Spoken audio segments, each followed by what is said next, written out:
ಜಿಲ್ಲೆಯಲ್ಲಿ ರಕ್ತದಾನಿಗಳ ಸಂಖ್ಯೆ ಸಾಕಷ್ಟಿದ್ದು ಡೆಂಗ್ಯೂನಂತಹ ತುರ್ತು ಸಂದರ್ಭಗಳಲ್ಲಿ ಇವರು ಸ್ವಯಂ ಪ್ರೇರಿತರಾಗಿ ಮುಂದೆ ಬಂದು ರಕ್ತದಾನವನ್ನ ಮಾಡುತ್ತಿದ್ದಾರೆ. ರಕ್ತದಾನಿಗಳ ದಿನಾಚರಣೆಯು ಹೊಸ ರಕ್ತದಾನಿಗಳಿಗೆ ಪ್ರೇರಣೆ ನೀಡಬೇಕಾಗಿದೆ ಎಂದು ಪ್ರಾಥಮಿಕ ಆರೋಗ್ಯ ಶಿಕ್ಷಣಾಧಿಕಾರಿ ಪದ್ಮಾವತಿ ಹೇಳಿದರು. ಪಟ್ಟಣದ ಪ್ರಮುಖ ಬೀದಿಗಳಲ್ಲಿ ಜಾಥಾದ ಮೂಲಕ ತೆರಳಿ ರಕ್ತದಾನದ ಬಗ್ಗೆ ಜಾಗೃತಿ ಮೂಡಿಸಲಾಯಿತು. ರೈತ ವೃತ್ತದಲ್ಲಿ ಜಿಲ್ಲಾಡಳಿತ, ಜಿಲ್ಲಾ ಪಂಚಾಯತ್, ಜಿಲ್ಲಾ ಆರೋಗ್ಯ ಮತ್ತು ಕುಟುಂಬ ಕಲ್ಯಾಣ ಇಲಾಖೆ, ಜಿಲ್ಲಾ ಏಡ್ಸ್ ನಿಯಂತ್ರಣ ಹಾಗೂ ತಡೆಗಟ್ಟುವ ಘಟಕ, ರಕ್ತನಿಧಿ ಕೇಂದ್ರ, ತಾಲೂಕು ಸಾರ್ವಜನಿಕ ಆಸ್ಪತ್ರೆ, ಹೆಲ್ಪಿಂಗ್ ಹ್ಯಾಂಡ್ ಮತ್ತು ರೋಟರಿ ಕ್ಲಬ್ ಸೊರಬ ಸಂಯುಕ್ತ ಆಶ್ರಯದಲ್ಲಿ ವಿಶ್ವ ರಕ್ತದಾನಿಗಳ ದಿನಾಚರಣೆ ಕಾರ್ಯಕ್ರಮವನ್ನು ಉದ್ದೇಶಿಸಿ ಅವರು ಮಾತನಾಡಿದರು. ಸಮಾಜ ಸೇವಕ ಡಾಕ್ಟರ್ ಜ್ಞಾನೇಶ್ ಮಾತನಾಡಿ, ರಕ್ತದಾನ ಮಹಾದಾನವಾಗಿದ್ದು ರಕ್ತದ ಕೊರತೆಯಿಂದ ಮನುಷ್ಯ ಸಾವನ್ನಪ್ತಾ ಇದ್ದು ಯುವ ಜನತೆ ರಕ್ತದ ಅವಶ್ಯಕತೆಯನ್ನ ಮನಗಂಡು ರಕ್ತದಾನ ಮಾಡಬೇಕು. ರಕ್ತನಿಧಿ ಕೇಂದ್ರದಲ್ಲಿ ಸಂಗ್ರಹವಾದ ರಕ್ತವನ್ನ ಜಾತಿ, ಮತ, ಬಡವ, ಶ್ರೀಮಂತ ಎಂಬ ಭೇದವಿಲ್ಲದೆ ಒಬ್ಬ ವ್ಯಕ್ತಿ ರಕ್ತದಾನ ಮಾಡೋದ್ರಿಂದ ಕನಿಷ್ಠ 4 ಜನರ ಜೀವ ಉಳಿಸಲು ಸಾಧ್ಯವಿದೆ ಎಂದರು. ಈ ಸಂದರ್ಭದಲ್ಲಿ ರಕ್ತದಾನಿಗಳು, ತಾಲೂಕು ಸಾರ್ವಜನಿಕರ ಆಸ್ಪತ್ರೆಯ ಸಿಬ್ಬಂದಿ ಪಾಲ್ಗೊಂಡಿದ್ರು.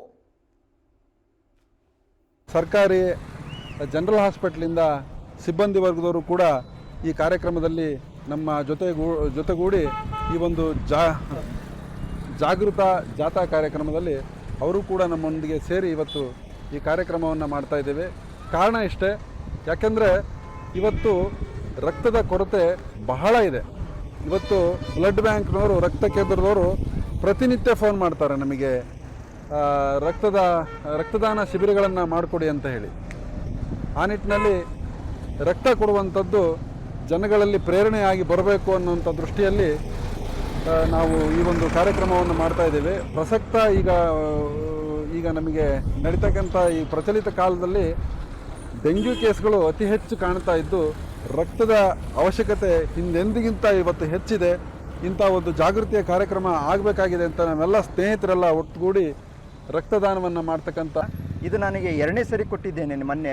ಹಾಗಾಗಿ ನನಗೂ ಈಗ ಅದನ್ನು ರಕ್ತದಾನ ಮಾಡಿದರೆ ಏನೂ ಆಗಲ್ಲ ಅಂತ ನನ್ನ ಸ್ವಂತ ಅಭಿಪ್ರಾಯ ಇದೆ. ಹಾಗಾಗಿ ಎಲ್ಲರೂ ನಾವು ಇವತ್ತು ರಕ್ತದಾನ ಜಾಗೃತಿ ಶಿಬಿರ ಯಾಕಪ್ಪ ಮಾಡ್ತಿದ್ದೇವೆ ಅಂದರೆ ಎಲ್ಲರಿಗೂ ನಾವು ಈಗ ಇದರ ಮನವರಿಕೆ ಆಗಬೇಕು ಅನ್ನೋದೊಂದು ನಮ್ಮ ದೃಷ್ಟಿಯಿಂದ ಇಟ್ಕೊಂಡು ಇದನ್ನ ರಕ್ತದಾನ ಶಿಬಿರವನ್ನು ಜಾಗೃತಿ ಹೊಂಟಿ ಎಲ್ಲ ಮನೆಗಳಿಗೂ ಇದು ಎಲ್ಲರೂ ತಿಳಿಸ್ಬೇಕು ಅನ್ನೋದೊಂದು ನನ್ನ ಎಲ್ಲರಿಗೂ ಒಂದು ಮನವಿ ತಿಳಿಸ್ತೀನಿ. ನನ್ನಲ್ಲಿ ತುಂಬ ಒಂದು ಅಪನಂಬಿಕೆ ಏನು ಅಂದರೆ, ನಾನು ರಕ್ತ ಕೊಟ್ಟರೆ ಇವತ್ತು ಕೆಲಸ ಮಾಡಲಿಕ್ಕೆ ಬರೋದಿಲ್ಲ, ನಾನು ಡ್ರೈವ್ ಮಾಡಲಿಕ್ಕೆ ಬರಲ್ಲ ಅಂತಾರೆ.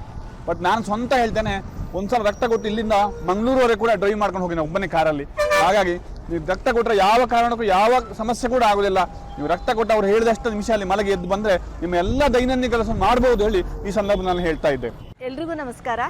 ನಿಜವಾಗ್ಲೂ ಇದು ತುಂಬಾ ನಾವು ಜನರಲ್ಲಿ ಜಾಗೃತಿ ಮೂಡಿಸ್ಲಿಕ್ಕೆ ಇವತ್ತಿನ ಒಂದು ಕಾರ್ಯಕ್ರಮ ತುಂಬ ಮುಖ್ಯವಾಗಿದೆ. ಯಾಕೆ ಅಂತಂದು ಹೇಳಿದರೆ ತುಂಬ ಜನಕ್ಕೆ ಬ್ಲಡ್ ಕೊಡಬೇಕು ಅಂತ ಗೊತ್ತಿರುತ್ತೆ, ಎಲ್ಲಿ ಹೋಗಿ ಕೊಡಬೇಕು, ಯಾವಾಗ ಕೊಡಬೇಕು ಅನ್ನೋವಂಥ ಮಾಹಿತಿ ಅವರಲ್ಲಿ ಇರೋದಿಲ್ಲ. ಆ ಒಂದು ಅವೇರ್ನೆಸ್ಸನ್ನು ಮೂಡಿಸುವಂಥ ಕಾರ್ಯಕ್ರಮವನ್ನು ನಾವು ಇವತ್ತು ಮಾಡ್ತಾ ಇದ್ದೀವಿ.